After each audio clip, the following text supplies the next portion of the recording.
The Kaya Girl, Chapter 17. Pfizer, I wrote on the flyleaf of the brown new baby book that Steve had brought me from London.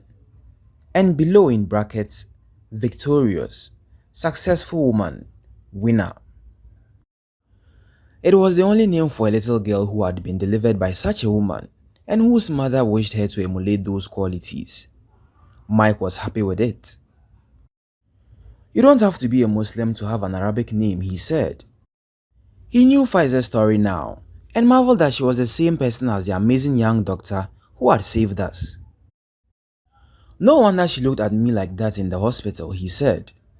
She probably recognized me. Then he added in amazement, so you mean to tell me that elegant young woman in the market with you that day was a Kaya yo? Wait till Steve hears this. Don't you dare tell him, I warned.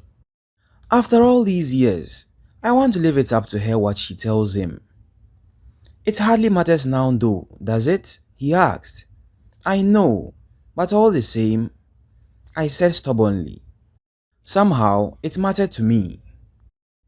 My lips are sealed, he said obediently, and then added, but if she's going to, then tonight's the night.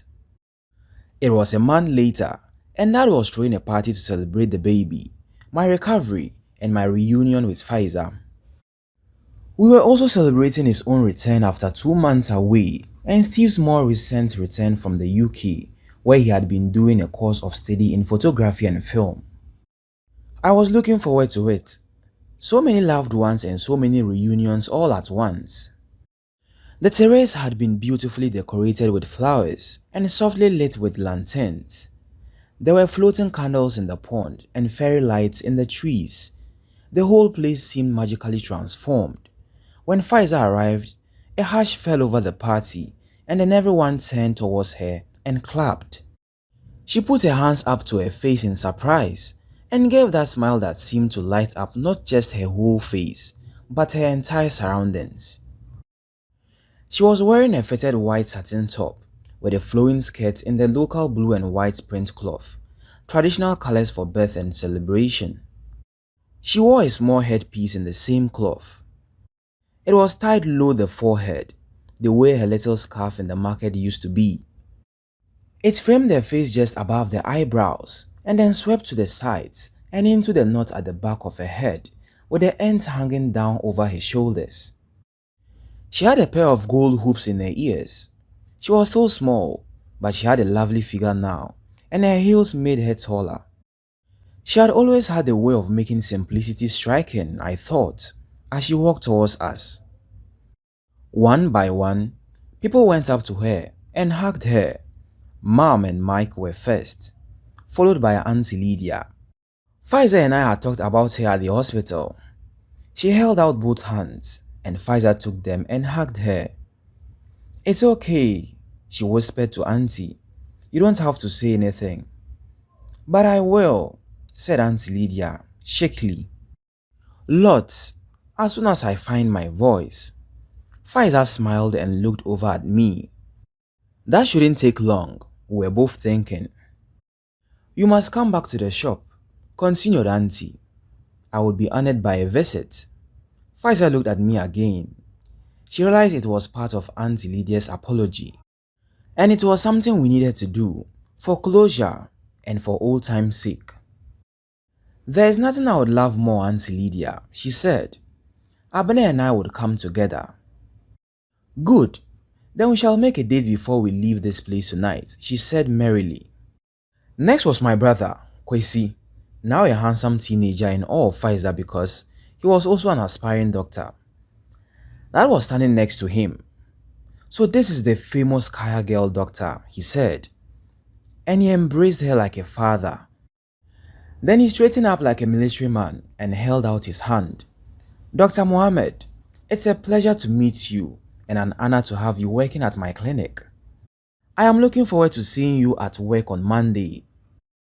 They shook hands formally, but the ear-to-ear smiles on both faces did not match the stiff handshake. You are a guest of honor tonight, he concluded. You and your namesake sleeping upstairs. Next, Pfizer had to meet the rest of Mike's family. Mike's mom gave her another warm hug and thanked her and then introduced her to the rest of the family. Even Uncle Ya was there, Mr. Blankson himself, beaming at everybody. The last family member needed no introduction. They recognized each other immediately. "Finally," said Steve as they shook hands. "Finally," I thought. "Phew." "I hear you asking of me," said Pfizer serenely. "Yes," said Steve. "Only for the past 15 years. I believe you owe me an explanation." "I do?" she asked, arching her eyebrows. "Yes, and an ice cream too." She looked at me. "Oh yes," I said, grimacing. "I meant to tell you, but it's kind of slipped my mind." Steve gave me a reproachful look. "But no problem," I said. "He can tell you himself. There's all the time in the world now. I tend to leave. And lots of ice cream," I added cheekily as a parting shot.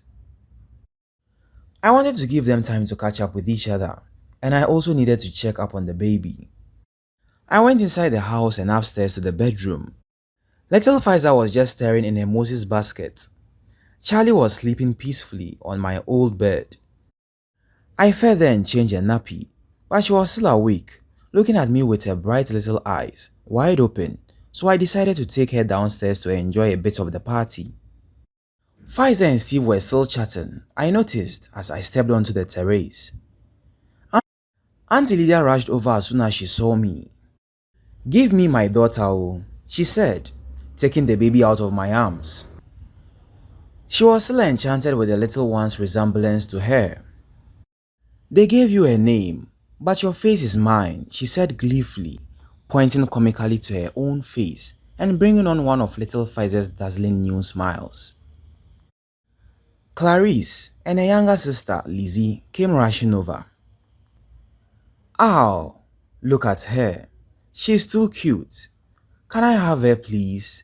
they chorused. Guess of Anna was right, because she soon became the center of attention, gathering a little crowd around herself. But a co-guest of Anna was not at all perturbed by her stealing the show like that. She had a lot of talking to do that night, and she sauntered over in her own time, as if she knew that the biggest smile would be reserved for her.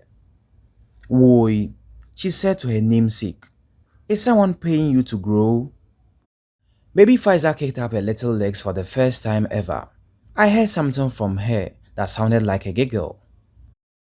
My most enduring image of that charmed evening is of my two Pfizers, one in the other's arms, both wreathed in smiles.